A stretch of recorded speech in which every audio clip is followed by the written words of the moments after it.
അനന്തപുരിയുടെ ചരിത്രത്തോടും പരമ്പരാഗത ആചാരങ്ങളോടും ചേർന്ന് നിൽക്കുന്ന ശ്രീ പത്മനാഭസ്വാമി ക്ഷേത്രത്തിലെ ആറാട്ട് എഴുന്നള്ളത്തിന് തടസ്സം സൃഷ്ടിച്ചുകൊണ്ട് ശംഖുമുഖം കടൽ തീരത്ത് മേജർ ഇറിഗേഷൻ വകുപ്പ് നടത്തുന്ന നിർമ്മാണ പ്രവർത്തനങ്ങൾക്കെതിരെ ശക്തമായ ആക്ഷേപമുയരുകയാണ്. കടൽ തീരത്ത് ഇറിഗേഷൻ വകുപ്പ് നിർമ്മിക്കുന്ന കോൺക്രീറ്റ് ഗ്യാലറിയാണ് നൂറ്റാണ്ടുകളായി തുടർന്നു പോരുന്ന ആറാട്ട് ചടങ്ങുകൾക്കും എഴുന്നള്ളത്തിനും പ്രതിസന്ധിയാകുന്നത്. ശംഖുമുഖം ആറാട്ടു മണ്ഡപത്തിൽ ഇറക്കി വെക്കുന്ന ഗരുഡ വാഹനത്തിൽ നിന്ന് ശ്രീ പത്മനാഭസ്വാമിയുടെ തിരുവളക്കമുള്ള വിഗ്രഹം ആറാട്ടുകടവിലെ മണൽത്തിട്ടിയിലേക്ക് എഴുന്നള്ളിക്കുന്ന പൗരാണികമായ വഴിയാണ് നിർമ്മാണത്തോടെ അടഞ്ഞത്. നിലവിലുള്ള പുതിയ കോൺക്രീറ്റ് പടിക്കെട്ടിന്റെ നിർമ്മാണം കാരണം വിഗ്രഹം കടവിലേക്ക് എഴുന്നള്ളിക്കാൻ ഇനി മുതൽ പടിക്കെട്ടിനെ ചുറ്റിവരാൻ നിർബന്ധിതരാക്കും. ആചാരപരമായ എഴുന്നള്ളത്തു പാതയിൽ വരുത്തുന്ന ഈ മാറ്റം പരമ്പരാഗത വിശ്വാസങ്ങൾക്ക് ഭംഗം വരുത്തുന്നുവെന്നാണ് പ്രധാന വിമർശനം.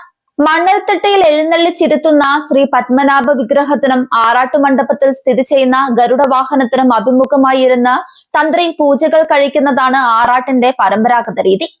എന്നാൽ പുതിയ പടിക്കെട്ട് ഉയർന്നതോടെ ദേവനും ദേവന്റെ വാഹനത്തിനും ഇടയിൽ ഒരു വലിയ വൻമതിൽ പോലെ ഈ നിർമ്മിതി തടസ്സമായി മാറിയിട്ടുണ്ട്. പൂജയ്ക്കിരിക്കുന്ന തന്ത്രിക്ക് ഗരുഡ വാഹനം കാണാൻ പോലും സാധിക്കാത്ത അവസ്ഥയാണ് ഇതിലൂടെ ഉണ്ടായത്. ഇതിനാൽ പരമ്പരാഗത ആചാരങ്ങൾക്ക് തടസ്സമില്ലാത്ത രീതിയിൽ നിർമ്മാണം പരിഷ്കരിച്ച് അടിയന്തര പരിഹാരം കാണണമെന്നാണ് വിശ്വാസികളുടെ ആവശ്യം.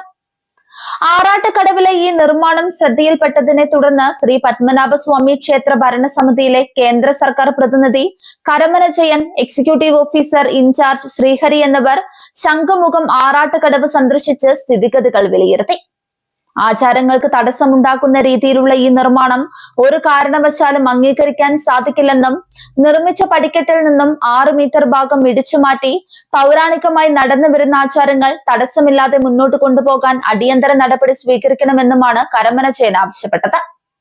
14 കോടി രൂപ ചെലവഴിച്ച് 355 മീറ്റർ നീളത്തിലാണ് മേജർ ഇറിഗേഷൻ വകുപ്പ് ഇവിടെ ഗ്യാലറി നിർമ്മിച്ചത്. പൗരാണിക പ്രാധാന്യമുള്ള ആറാട്ടുകടവിലെ ചടങ്ങുകൾ സുഗമമായി നടത്തുന്നതിന് അനുയോജ്യമായ മാറ്റങ്ങൾ ഇറിഗേഷൻ വകുപ്പ് വരുത്തണമെന്ന ആവശ്യവും ശക്തമായിട്ടുണ്ട്.